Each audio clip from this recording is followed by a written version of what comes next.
Nurul sedang mengumpulkan sampah. Tanpa sengaja, ia menabrak mobil mewah milik seorang pria kaya hingga mobil itu tergores. Namun anehnya, pria itu tidak memarahinya. Ia malah mengeluarkan segepok uang dan ingin memberikannya kepada Nurul. Pria itu tahu kalau Nurul sedang mengumpulkan uang untuk biaya pengobatan ibunya yang sedang koma. Tetapi Nurul menolak uang tersebut. Karena ibunya selalu mengajarkan bahwa ia tidak boleh menerima uang orang lain begitu saja.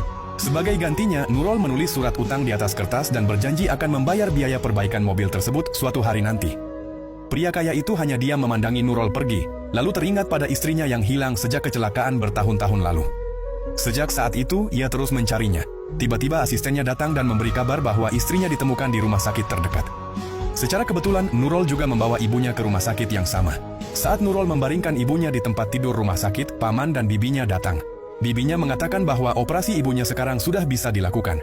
Nurul langsung menyerahkan semua uang tabungannya kepada sang paman, namun pamannya memberikan sebuah dokumen dan mengatakan bahwa itu adalah surat izin operasi yang harus ditandatangani. Tanpa curiga, Nurul langsung menandatanganinya. Setelah mereka pergi, Nurul melihat air mata mengalir dari mata ibunya. Ia pun keluar untuk mengambil air minum. Tetapi saat berada di tangga, ia tidak sengaja mendengar pamannya, bibinya, dan seorang wanita asing sedang berbicara. Mereka ternyata berencana menjual sumsum tulang ibunya. Karena terkejut, gelas air di tangan Nurul jatuh. Suara tersebut membuat mereka sadar ada yang mendengar, sehingga Nurul langsung melarikan diri. Saat berlari, ia menabrak pria kaya tadi, tetapi tetap terus berlari tanpa berhenti. Nurul tidak tahu kalau pria itu menemukan sehelai rambutnya dan juga liontin miliknya yang dulu pernah ia berikan kepada istrinya bertahun-tahun lalu. Karena mulai curiga, pria itu langsung memerintahkan tes DNA. Sementara itu, saat Nurul kembali ke kamar, paman dan bibinya sudah mengejarnya dan bertanya apa yang telah ia dengar. Nurul berbohong dan mengatakan bahwa ia hanya berada di dekat ibunya. Tidak lama kemudian dokter datang dan mengatakan bahwa ibunya harus segera dibawa untuk operasi.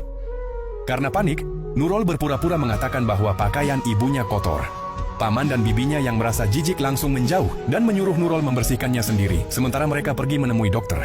Memanfaatkan kesempatan itu, Nurul diam-diam memindahkan ibunya ke kursi roda dan mencoba membawanya keluar. Ketika paman dan bibinya sadar, Nurul sudah sampai di lift. Mereka langsung mengejarnya, tetapi Nurul dengan cepat menutup pintu lift. Saat keluar dari lift, ibunya sempat terjatuh. Namun beberapa orang segera datang membantu mengangkatnya kembali.